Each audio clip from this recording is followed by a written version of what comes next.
కూటమి ప్రభుత్వంలో ఏపీ అన్ని విధాలా అభివృద్ధి చెందుతుందని విశాఖపట్నం జిల్లా తెలుగుదేశం అధ్యక్షుడు పెందుర్తి ఇన్ఛార్జ్ గండి బాబ్జీ తెలిపారు. పెందుర్తి మండలంలో తెలుగుదేశం పార్టీ కార్యాలయాన్ని గండి బాబ్జీ ప్రారంభించారు.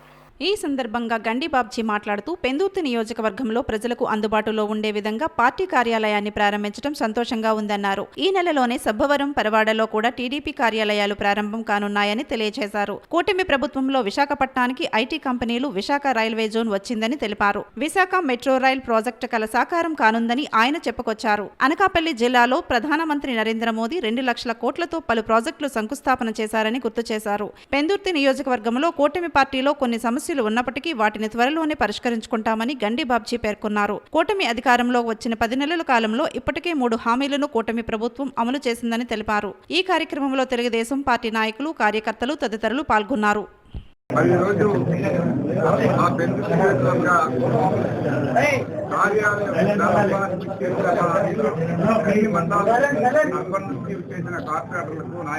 సీనియర్ నాయకులకు, అధ్యక్షులకు, అభిమానులకు, కార్యకర్తలకు అందరికీ నమస్కారం తెలియజేసుకుంటూ, మరి మీ అందరికీ తెలుసు ఎలక్షన్స్ తర్వాత పెందుర్తి నియోజకవర్గ ఇన్ఛార్జిగా చంద్రబాబు నాయుడు గారు నాకు బాధ్యతలు అప్పచెప్పారు.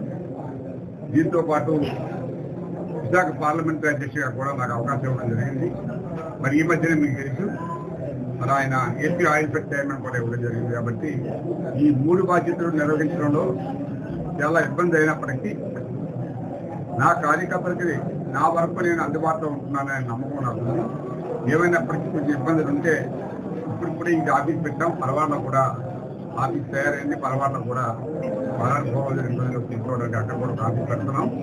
అట్లాగే సబ్బవరంలో కూడా ఎట్లాగో పెట్టాలి.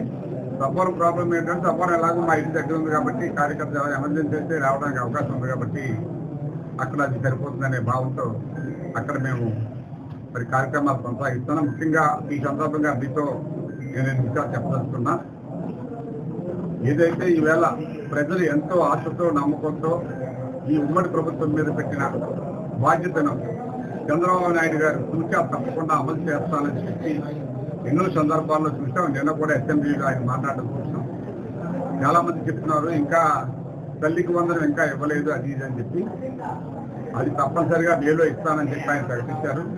మీరు మన రాష్ట్రంలో జనాభా సంఖ్య బాగా తగ్గిపోతుంది కాబట్టి కొత్త జంటలు ఎవరైతే పెళ్లిళ్ళు అయ్యాయో మీరేం భయపడక్కర్లేదు. మీరేదో పెద్ద పెద్ద కాన్వెంట్లో చదివించుకోక్కర్లేదు. మన ఎడ్యుకేషన్ విధానాన్ని కూడా లోకేష్ గారు మారుస్తున్నారు కాబట్టి పిల్లలందరూ చదువుకోవడానికి అవకాశం ఉంటుంది. మీరు 4 కన్నా 5 కన్నా నేనే భరిస్తాను. వాళ్ళ తాలూకా ఛార్జీలన్నీ కూడా మేమే కడతామని చెప్పి చెప్పడం జరిగింది.